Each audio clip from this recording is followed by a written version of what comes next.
Hello everyone, this is Dan Gramza and welcome to Gramza Market Studies for Thursday, June 9th. Well, in the stock indices, as I said to you yesterday, I'm not bearish on stock indices. The NASDAQ market here backed off a tad bit. It's very balanced. I look for that to continue. Friday, we may see some volatility. We have some reports, as we talked about in the advanced video, that may have some impact, and there are some challenges to the trade that we discussed, but basically what you want to think about is we're looking for a market in a neutral zone when it comes to the NASDAQ. We have to be concerned about that kind of behavior because it also could represent loss of momentum.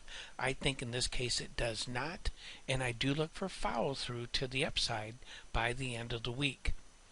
Now in those currencies, well, the euro continues stronger. Very interesting, and we see that across the board in these other markets.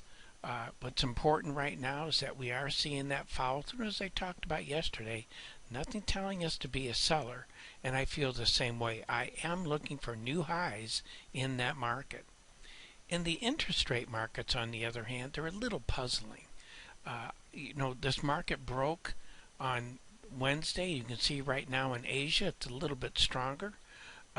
It's puzzling to me because I really would have expected this market to be a lot softer before now. In other words, I'd be looking for it to back off. We just haven't seen that kind of behavior yet. So if you're long, I've nothing telling us to be a seller, but I'm very cautious about the market at these levels. I would not buy more at these levels is the way I look at it. But when it comes to gold, well, it's had an excuse to perk up a little bit, and that's what we're seeing. Again, anything telling us to abandon ship? No. We let the market tell us when that may be happening. And where we did see a market backing off was in copper.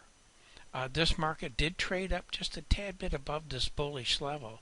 The magnitude change between the bearish and bullish level is $750 a contract, and I'm looking for an update today in that market. Well, let's take a look at what's going on, though, in the energy. Crude oil continues to move. It now closed above $51. I must tell you, that is a surprise for me. I really didn't expect to see this much strength this quickly in that market. I'm looking for a rest day today, not a dramatic move to the upside. However, when it comes to soybeans, that's also a market that did firm up a bit. It's somewhat clean in terms of its behavior. I do look for follow through, but I'm looking again for a relatively quiet day today in that market. Well, that concludes today's market studies. Thank you for being with me, and I'm looking forward to being with you again tomorrow. In the meantime, take care.